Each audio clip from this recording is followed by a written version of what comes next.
What a weekend for Texas football. And we got a lot to talk about here on Three Takeaways on the Horns 24/7 YouTube channel. We appreciate you all being here with us. Let's go ahead and jump right into it. Starting off with the Big 12 championship game. Texas defeats Oklahoma State 49-21 in Arlington. They capture their fourth and final Big 12 championship, first since 2009. At the start of the year at Big 12 Media Days, Steve Sarkisian and all the players that Texas sent down to Arlington made it very clear that their goal was to get back to AT&T Stadium on December 2nd and win a Big 12 title. They did just that yesterday. So in that sense, a successful season for Steve Sarkisian. They've met the expectation, and now with the berth in the college football playoff, some could say you over-exceeded or over-surpassed those expectations. We'll talk about the playoff here in a moment, but bottom line, Texas meets the expectation for the year. They get the goal of bringing a Big 12 championship back to Austin. Now, how did they do it? Offensively, it started with Quinn Ewers, a guy who, against Oklahoma State last year, played arguably his worst game as a Longhorn, plays one of, if not his best, against the Cowboys in 2023. He had a Big 12 championship game record, 452 passing yards, and tied the Big 12 championship game record with 4 passing touchdowns as well in the rout over the Cowboys. When Quinn Ewers has needed to play well, when he needs to step up to the occasion, with, I think, the exception of the Oklahoma game this season, he has stepped up. And the big other reminder of that, for me at least, is the Alabama game when, Texas needs to go into Tuscaloosa. They need to win that game if they want any chance at the college football playoff. And not only do they beat the Crimson Tide, but they beat them by 10 on their own home turf, something that has never happened in the Nick Saban era. And we'll talk about how that affected the playoff here a little bit later as well. But the bottom line in that game, too, Quinn Ewers stepped up offensively. And the defense continues to not really step up, but play how they've been playing all season, which has been consistent, elite football, especially up front on the defensive line. Coming into this game, Ollie Gordon led the FBS in rushing yards, and Texas holds him to 34 yards on 13 carries. He was visibly frustrated on the sidelines, throwing his helmet, throwing some chairs around after being stuffed by the Longhorns a few times, but that's what Texas's interior defensive line has done all year. Byron Murphy, Tavondre Sweat, even Alfred Collins played a good game on Saturday, have caused running backs to throw fits and not be able to get too much going on the ground. So it'll be interesting to see how offenses in the playoff go moving forward against Texas when they know, essentially, that they can't establish a run game against this Texas defense. Longhorns have not been able to capitalize on red zone opportunities all season long, it seems. They've been able to get the field goals, and Bert Auburn has been great. He ended a 19-game field goal streak in that Big 12 championship game, but then went on to hit everything else after that. This time, they don't need him there. They go 5 for 5 in the red zone with 5 touchdowns. That is something that Longhorn fans should be extremely pleased with, considering going into the playoff now, Texas is playing their best football over the past 2 weeks. I think that was a big reason why the Longhorns were able to convince the committee that they should be one of the top 4 teams in college football. And now we will go into that a little bit more. Texas earns the number 3 spot in the college football playoff, their first appearance in school history. Texas needed those 2 statement wins to close out the season. They beat Texas Tech by 50. They come into the Big 12 championship game and win 49-21 against a ranked Oklahoma State team. That ends up paying off. But what I think paid off more than anything was that week 2 win against Alabama, because not only do the Longhorns get into the college football playoff, but they get in above the Crimson Tide. It's Alabama at the 4 spot.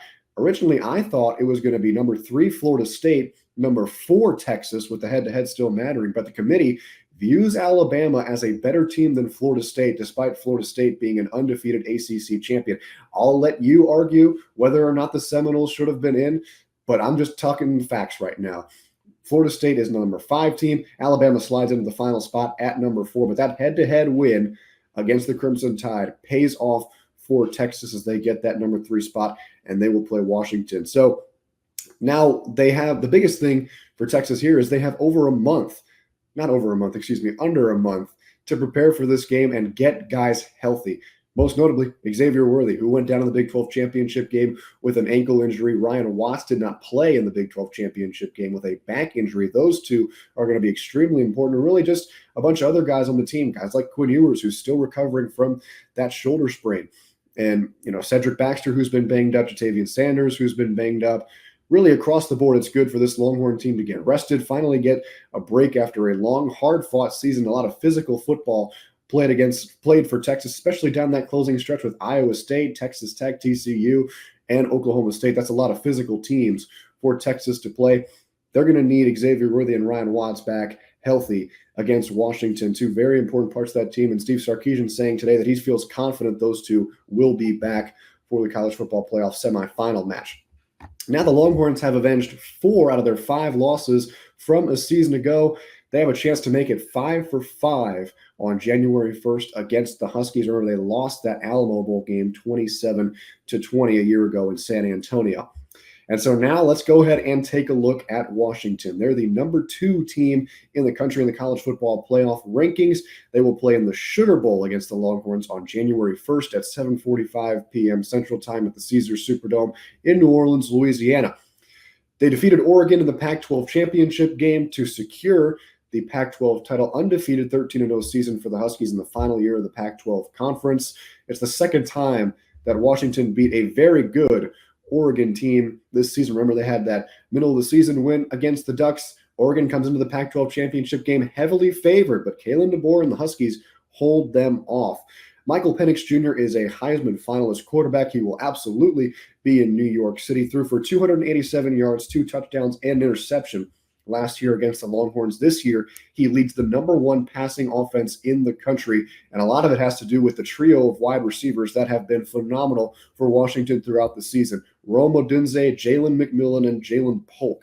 That's going to be a really tough test for this Longhorn secondary that has struggled a lot at times this season against teams that like to go up-tempo and sling the ball around. This is going to be a big test of the back half of that Texas defense that is number 95 in passing yards allowed per game amongst FBS teams. Defensively, for Washington, Jabbar Muhammad has been playing incredible football at corner. Feels like every time I watch Washington play, he's making a play out there on the boundary in the secondary for Washington. He actually is Texas cornerback Malik Muhammad's cousin. He went to DeSoto. Malik went to South Oak Cliff. So good cornerback play running there in the Muhammad family. That should be an exciting matchup for Texas. Good to see. It's a good wide receiver matchup for the Longhorns, too. We just talked about Washington's trio at wide receiver, but the Longhorns have a good one, too, with Xavier Worthy, Adonai Mitchell, and Jatavian Sanders. So we'll see if maybe this is a big Jatavian Sanders game with a lot of attention going to Worthy and A.D. Mitchell. We'll talk about that a little bit more as the game gets closer. Take a look at numbers-wise for the rest of these defenses compared to the rest of the country, defenses and offenses, Washington, number 12 total offense, number 90 total defense. Texas, number 9 total offense, number 23 total defense. So we might be in for a shootout here in a couple weeks when Texas heads to New Orleans to play the Huskies. Should be a good game all around. That other spot, by the way, is Michigan against Alabama. So the winner of those 2 games will obviously play in the national championship game in Houston, Texas. Should be a good one a couple weeks from now on New Year's Day. Thank you so much for joining us here on the 3 Takeaways video for Horns 24/7. As always, be sure you like the video, subscribe to the channel, and turn on post notifications so you're the first to know when new content heads your way. We're going to have some great stuff for you in the weeks leading up to this game. Make sure you stick around here and on horns247.com. For the rest of the crew, I'm Tomy Yarrish. Thanks for watching, and we'll see you next time.